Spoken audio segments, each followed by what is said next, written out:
Olá pessoal, voltando aqui para a nossa segunda videoaula da disciplina de Introdução à Tecnologia da Computação. Ok? Nessa videoaula falaremos aí um pouquinho sobre a diferença na arquitetura e organização dos computadores. Tá? Vamos falar aqui sobre algumas arquiteturas como CISC, RISC, e também sobre como é a organização do processador e algumas linguagens de programação. Ok? Vamos lá. Então, o que é um computador digital? O computador digital ele consiste de um sistema interconectado de processador ou vários processadores. Né? Hoje, praticamente, tem uma maioria dos processadores possui mais de um núcleo. Antigamente, existia aí algumas placas-mães. A gente está falando assim de época de 386, 486, até mesmo Pentium, até Pentium 2 eu já cheguei de ver isso. Existiam algumas placas-mães aí que permitiam você ter dois processadores físicos ali instalados na máquina, né? E aí, como a gente viu na videoaula anterior, né, o Pentium 4, que introduziu aí o conceito de hyperthreading, começou a trabalhar aí a ter vários threads trabalhando em simultâneo. E hoje em dia tem aí praticamente todos os processadores são no mínimo dual core, né?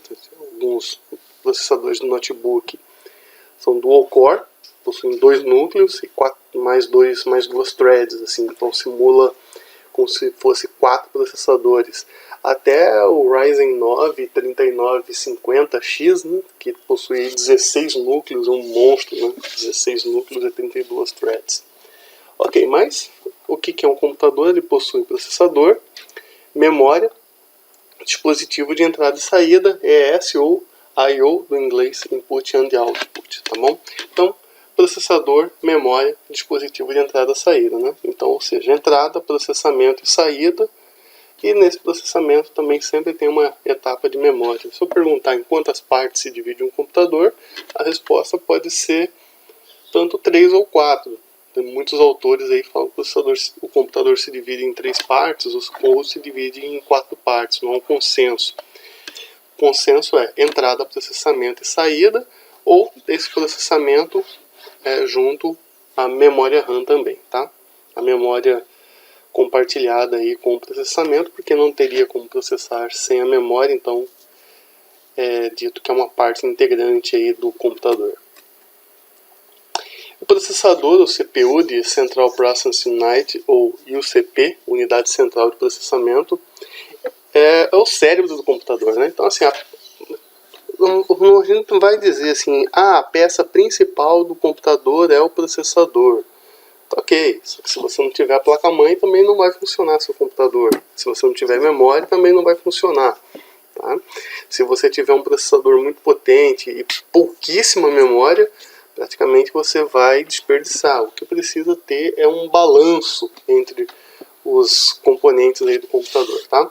Mas o processador em si, ele é o componente que faz o processamento de todas as instruções, faz toda a parte matemática e faz aí dar vida aí ao computador em termos práticos, tá? Ele busca ali na memória principal as instruções e começa a executá-la uma a outra. Como a gente viu, como vimos aí na videoaula anterior, os componentes do computador estão conectados por um barramento interno e externo, em fios paralelos que transmitem os dados da CPU. Então está todo mundo interconectado por um barramento. Então a CPU também ela vai se comunicar ali com a memória, vai se comunicar com a placa de vídeo, vai se comunicar com a interface de rede e por aí vai. Tudo bem? O processador ele também tem uma organização, né, que é a UC, ULA e os registradores. C é chamada unidade de controle, que é a unidade responsável por buscar informação na memória principal. Então ela que vai definir ali o escalonamento ali dos processos, como é que vai ser definido isso daí, como é que vai ser processado, tá? Então qual que é a diferença entre um processador multicore e um single core? Um single core ele vai processar apenas uma instrução por vez, certo? Ok, mas se ele processa só uma instrução por vez, como é que o computador consegue executar tanta coisa ao mesmo tempo?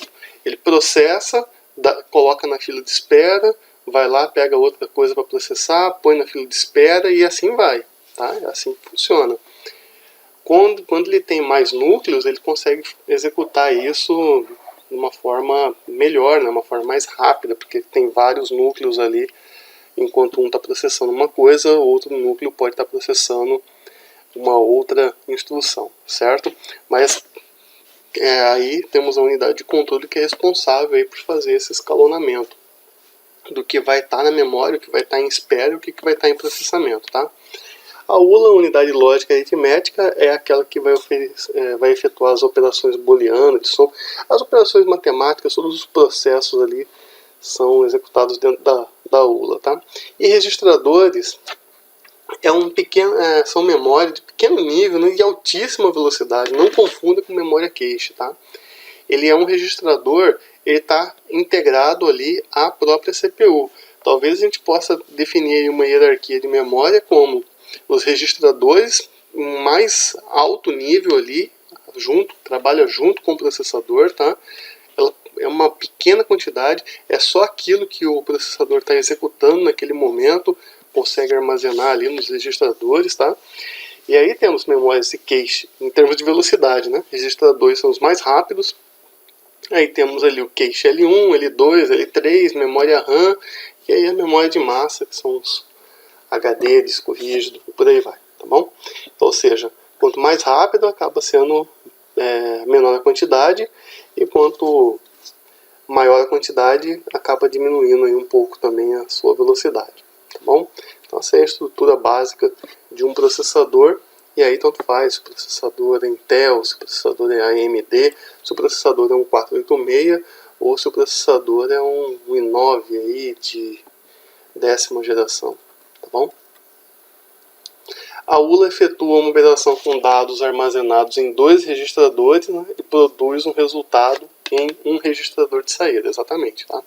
Então, temos alguns registradores. Então, a ULA vai buscar esses registradores, vai buscar os dados em pelo menos 2 registradores e sai pelo menos mais um. E tem um desenho bem típico aí da máquina de von Neumann, né? É como ele busca aqui de um registrador A, registrador B, e faz uma operação e tem uma saída, e ele devolve ali para a ULA mesmo executar novamente. A CPU executa cada instrução em uma série de pequenas etapas. Então tem algumas etapas que a CPU vai fazer para realizar esse processamento, tá? Então primeiro traz a próxima instrução da memória até o registrador de instrução, altera o contador do programa para que aponte para a próxima instrução, tá? Determina qual instrução, qual tipo de instrução. Se a instrução determinar uma palavra na memória, determinar onde essa palavra está, qual registrador, tá? Traz a palavra para dentro de um registrador da CPU, se necessário, e volta a etapa 1 para a instrução seguinte. Então é um ciclo. Ele fica fazendo esse ciclo aí o tempo todo, tá? Essa sequência é denominada ciclo buscar, decodificar e executar. Palavra ou word é um conjunto aí de 16 bits. Ok?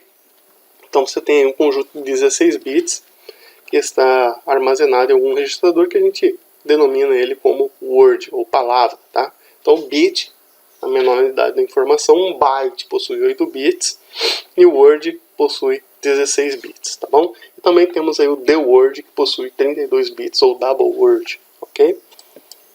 Algumas unidades. Programar um computador ou um processador nada mais é do que um método de escrever um código em uma linguagem que possa ser processada pela CPU. Algumas das linguagens, e algumas das mais comuns, são assembly. Não confundir assembly é diferente de assembler, tá? Assembler é um montador, a linguagem é assembly. C e C++. C é uma linguagem, são linguagens muito comuns, muito populares, vocês vão aprender no curso na próxima disciplina, que justamente se chama programação de computadores, tá? C é estruturada e C++ orientada a objetos. Java nasce orientado a objetos, é uma linguagem interpretada. Aí é legal aqui porque eu coloquei aqui de vários níveis diferentes, né? Então Assembly é a linguagem mais próxima ali do nível de máquina, nível de montagem. Basicamente você escreve ali usa o código lá com os mnemônicos ali, os opcodes que ele chama ali, né? E você só faz a link edição ali para poder executar. Você faz um programa, tá, para o processador. Você programa o processador em si. Então não é focado muito assim no sistema operacional. Você tem que estar lá de acordo com o processador. C, C++, aí já tem o conceito de linguagem de alto nível que a gente tem, né? Você vai compilar esse programa e vai para determinado sistema, dentro de determinado sistema operacional, tá? Então, ou seja, um código que você faz ali em Windows não vai funcionar no Linux, tá? Não tem como você compilar e executar da mesma forma. Java já é diferente, porque Java é uma linguagem, você escreve para uma máquina virtual. Então, dentro do Windows ou dentro do Linux, você vai ter uma máquina virtual Java, provavelmente escrita aqui em C, C++, né?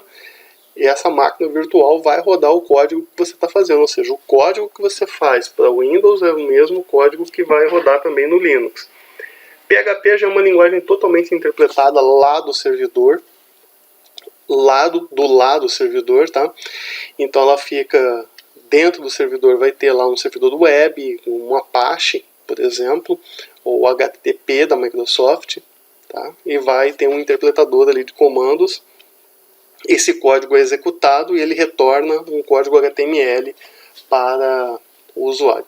O SQL é Structured Query Language, linguagem muito comum aí para bancos de dados, é a chamada linguagem aí de quarta geração, onde você diz o que você quer e ele te retorna alguma coisa. Por exemplo, selecione dados dessas tabelas, desse banco que tem um tal critério. Então, bem dessa forma mesmo, claro, tudo em inglês. Todas, tá sempre um pouquinho menos, mas todas essas outras linguagens aqui vocês vão ver ao longo do curso. Não da nossa disciplina, né? Ao longo do curso de TADES como um todo.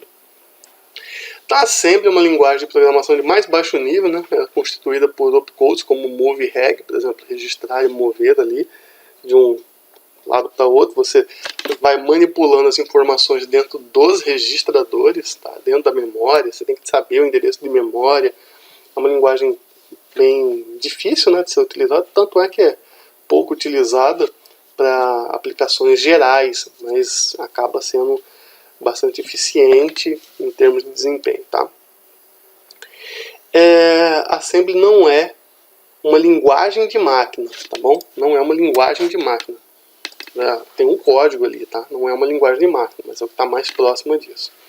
Um programa escrito em Assembly funciona em uma família de processadores, ou seja, um programa escrito para um processador da família 8086 não vai funcionar em processadores Spark, nem em AMD64, por exemplo. Tá? C, como eu já comentei, né? É uma linguagem de alto nível, chamada linguagem de alto nível, porque você tem instruções muito mais próximas ali da realidade, do que você trabalha, das palavras que você vai estar utilizando, tá? Por exemplo, enquanto, para. Imagino que vocês já devem ter visto isso, ou estão vendo em Introdução à Programação, né? A disciplina dessa que vocês têm. Ela recebeu esse nome, por curiosidade, né?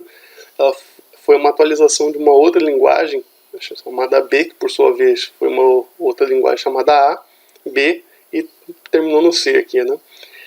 E que era desenvolvida aqui pela Bell Labs, tá bom? Pascal e Basic, então são outras linguagens aqui, né, que possuem características em comum com C. Então, linguagem Pascal e Basic foram até um tempinho atrás muito populares por conta do Delphi, que utilizava Object Pascal, né, Pascal orientado a objetos aí, e o Visual Basic da Microsoft, que utilizava o Basic. Java, como eu comentei, né, é uma linguagem poderosa, flexível, orientada que já nasce orientada a objetos, não tem uma versão Java não orientada a objetos, tá? E qual que é uma questão aqui sobre Java que vocês podem imaginar? Por depender de uma máquina virtual, é muito comum Java ser julgada em uma linguagem inferior ou mais lenta que C, tá? Então, ou seja, porque A linguagem C vai rodar diretamente sobre o sistema operacional, enquanto que a linguagem Java vai rodar dentro de uma máquina virtual e aí sim vai fazer o processamento, tá? Mas testes de benchmark, os testes de desempenho, tá? Provam que Java possui um desempenho similar e eventualmente até superior à linguagem C em diversos critérios. Então, assim, não vamos nessa onda de C é melhor, tá? A melhor linguagem é aquela que você tem maior domínio, mas em termos de desempenho, se você precisar de uma referência como essa, em teste de benchmark, as primeiras versões de Java, com certeza, sim, dá para afirmar que ela tem um desempenho inferior a C, mas aí depende muito do que você quer desenvolver, né? Se for algo de alto desempenho, aí sim você acaba percebendo. Mas as versões mais atuais aí de Java possuem um desempenho muito competitivo aí com C. PHP, né, é do lado do servidor, né, então você vai colocar todo o código fonte. Tá? Ele não, por exemplo, Java, tanto Java quanto C e também o Assembly, eles geram ali uma saída, ali um código binário.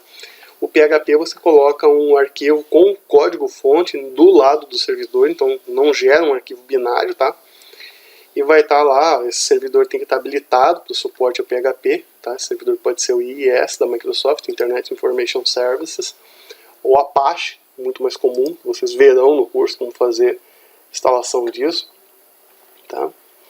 Possui uma sintaxe semelhante a várias linguagens de alto nível, também pode ser orientado a objetos, possui uma gama muito grande aí de frameworks, né, como Codeside, Laravel mesmo, né, entre outros. E SQL é a típica linguagem de quarta geração, muito natural ao usuário, tá? Ao invés de códigos complexos, o usuário apenas diz o que quer com uma formalização mínima e os resultados são exibidos. É um padrão para banco de dados relacionais, tá? Como MySQL, PostgreSQL, SQL Server da Microsoft e o Firebird, também um outro banco de dados bastante usado. Arquitetura de processadores. Temos duas arquiteturas principais, tá? Que ainda são utilizadas. RISC e CISC. O ISC para ambos é Instruction Set Computer. Tá? Então, RISC é Reduced, o R, e o C é Complexed. Então, Reduced Instruction Set Computer, computador com conjunto de instruções reduzidas. Então, ou seja, ele vai possuir ali um conjunto ali de instruções bem pequeno. Então, você tem um conjunto pequeno de instruções para esse processador. Você vai fazer uma programação assembly nele, ele vai ter um conjunto mínimo ali de opcodes, tá? Então, ele é muito utilizado em processadores da família Amiga, Spark, MIPS, DEC, PowerPC, que é usado no Macintosh. É exemplo aí de processadores RISC. Tá? O Snapdragon também é um processador RISC, tá? Bastante utilizado aí para smartphones, tá? Processadores RISC possuem um conjunto mínimo de instruções, como eu já comentei, né? Então, olha só, você pode pensar da seguinte maneira: se ele possui um conjunto mínimo de instruções, como é que por que ele pode ser melhor? Por que ele é utilizado? Por que não foi abandonado totalmente, né? Ao invés de você multiplicar 3 vezes 4, é possível somar 4 vezes seguidas o número 3. Então, 3 mais 3 mais 3 mais 3 igual a 12, que é igual a 3 vezes 4. Ou seja, aqui é um exemplo, tá? Ao invés de ter uma instrução que faça essa multiplicação, você não tem uma instrução que faz essa multiplicação. Você vai fazer o quê? As somas. A mesma coisa com potência. O que seria potência? Potência é multiplicar várias vezes. E o que é a multiplicação? Somar várias vezes. Então você estaria somando várias vezes, ao invés de ter uma instrução fazer uma potência. É um exemplo aí que com um conjunto mínimo de instruções você consegue também realizar muita coisa, tá? Simplicidade ganha desempenho. Essa é a filosofia dos RISCs, tá? Agora o CISC, que é o processador mais utilizado aí, a forma de instrução mais utilizada, os processadores Intel, x86, AMD, AMD64, tá? Então basicamente toda a família de processadores que você, a menos que você teve um Mac, né?